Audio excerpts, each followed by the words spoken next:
This is Bandit Healer. He may have once lived on the streets, archaeology may have been the job that saved him from poverty, and the Healer family's enormous house might be the scar left behind by someone who swore he would never sleep on the cold ground again. This is the secret story the show never told you. So grab your popcorn and get comfy on the couch. Another Cinewave is starting. Before, Bandit wasn't born poor. At least nothing we know about his childhood points to that. Long before Bluey and Bingo were born, he grew up in Queensland, Australia alongside his parents, Bob and Chris, and his brothers, Rad and Stripe. We know that Bandit was the middle child, with Rad being the oldest and Stripe being the youngest, and the few memories we know from that time show a completely ordinary childhood. We know from the mini-episode Letter that when Bandit was 5 years old, he got a green skateboard for his birthday. There are no images of the actual memory, but Grandma Chris shows her granddaughters the letter little Bandit wrote, where he drew a picture of it. Like any happy child, he also had a pet, a little bird named Conan, and we can see a drawing of him in that same letter. And he even had the freedom to complain about the food at home, because Bandit didn't like the lasagna his mother made. Not to mention that, in the episode Fairy Tale, we discover that little Healer didn't like baked fish either.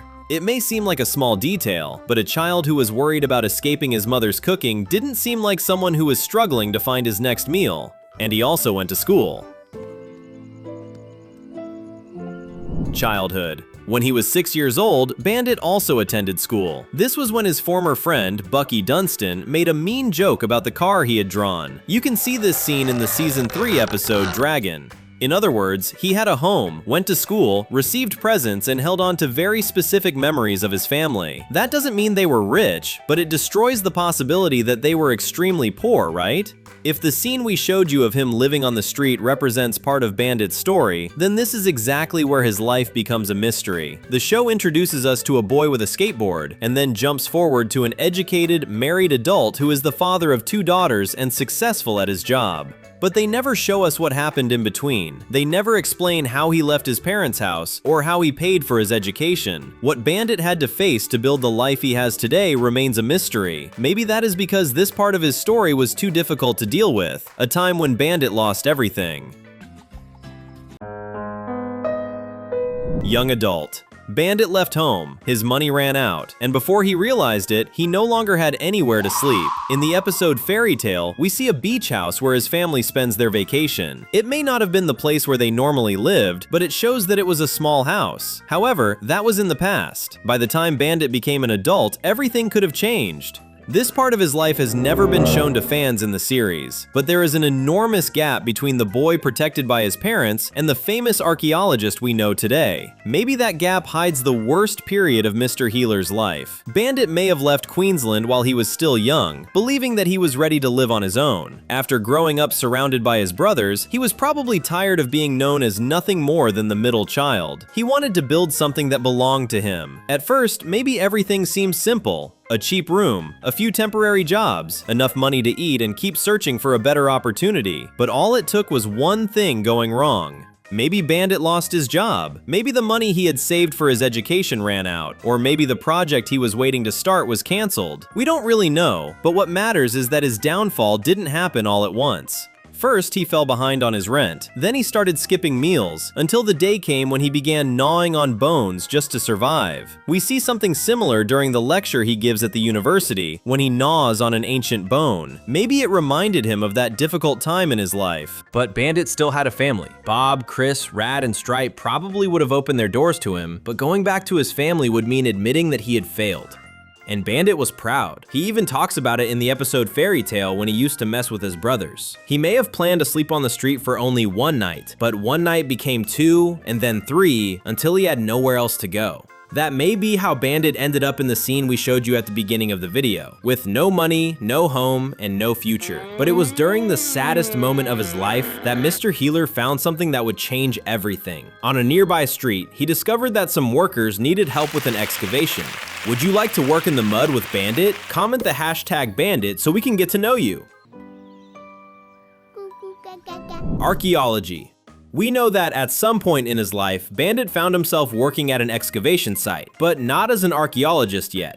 Before explaining how the theory continues, we need to make it clear that the show's creator, Joe Brum, said on the Gotta Be Done podcast that he gave Bandit Healer the job of an archaeologist as a tribute to his brother, Adam Brum, who is a real archaeologist. But he also did it because, as he explained, it makes perfect sense for Mr. Healer to have that job. Archaeologists dig through the ground and search for hidden things, and that is something dogs all over the world love to do.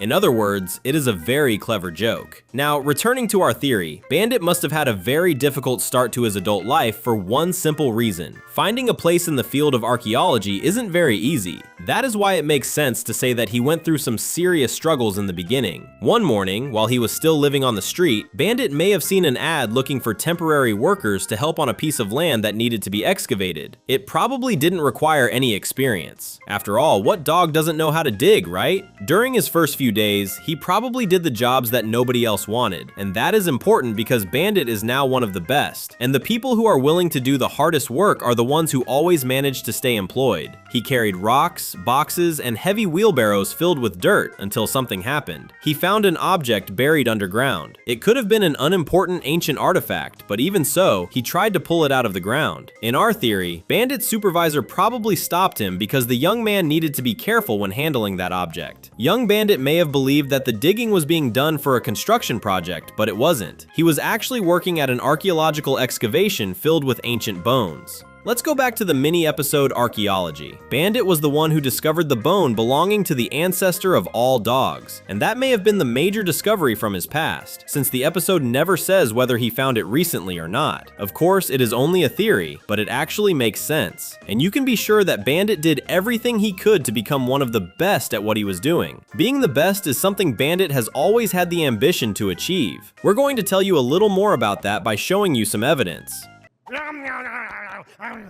Competition. Bandit is extremely competitive, and that is super important to the character's future. Before explaining how Bandit changed his life, we're going to show you that it was only a matter of time before he became a winner. In the episode Fairy Tale, we see him competing in a race against his brothers. Watch the episode Obstacle Course, where we see him competing against Bluey, or the episode Squash, where he shows everyone that he is the best at the sport while playing against his brother Stripe. Want more evidence? Let's go to the episode Cricket, where he does everything he can to beat Rusty, a child, during a cricket game at a birthday party. All this evidence shows that Bandit is someone who desperately needs to win, and because of that, living through hardship is not something that fits Mr. Healer. That is why you need to be sure that he really did have a difficult life, but also one filled with hard work, and that completely changed his future. And if you want to change your life too, the subscribe button is right there, waiting for you. How about clicking and keeping up with everything we post? The work. Bandit went back to school. He found a place to live and did all of it without telling his family that he had been living on the streets, and we know this because he is also extremely proud. He doesn't like admitting anything.